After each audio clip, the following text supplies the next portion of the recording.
What up guys, welcome back to the channel. I got a tripod this time, so hopefully the video quality will be just a little bit better. But I need to make some changes before I even start thinking about doing the Watts link and bag mounting brackets and all that stuff.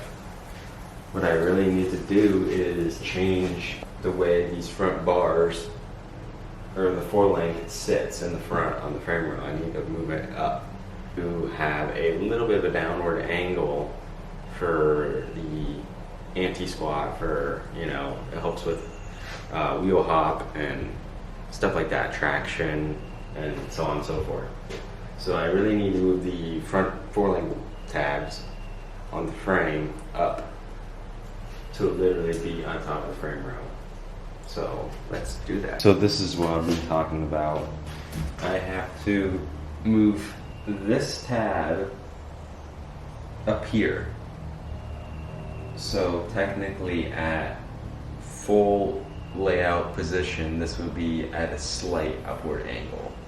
Then at ride height, this would be a little bit more of a downward angle, hopefully. And then, you know, you got your fully extended treble, which will push it down even more. I hope that's the case. We will see when we break these bolts off the frame rail and move it up on top of the frame rail, the square tubing, and see how that looks. Then we can actually CNC plasma cut a plate that goes from the bottom of the frame rail to the top and welds to the other end of that square tubing. And obviously I have enough square tubing to make these longer to overextend about that much. And this plate will hug that square tubing, and you know, you'll find out when and during this video what it will look like. So without further ado, let's get to it. But first, I actually have to tack weld this rear end to the C-notch so that the rear end can't shift or the pinion angle can't change. So I'm just literally going to put a light tack on each side so then the rear end can stay and I can just move the bars up.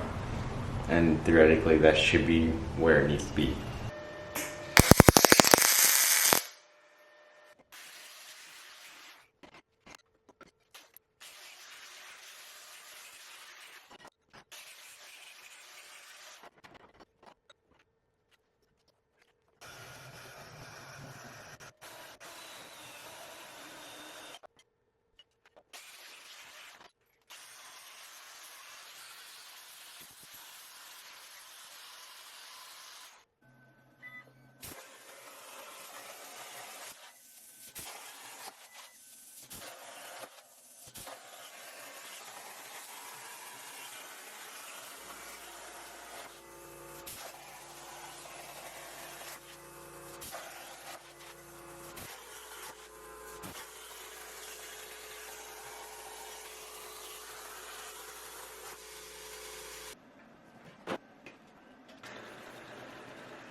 Alright, well, I got this side tacked. As you can see, this bar angle is much higher up than it is on that side. You see it's much lower. So I need to replicate this side to this side and make it even and the same.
guys, well, I know this video got jumped ahead in time, so super sorry about that. So this is kind of what I got so far, but as you can see, the back plates got the upper and lower back plates already cut out and bent and welded into place.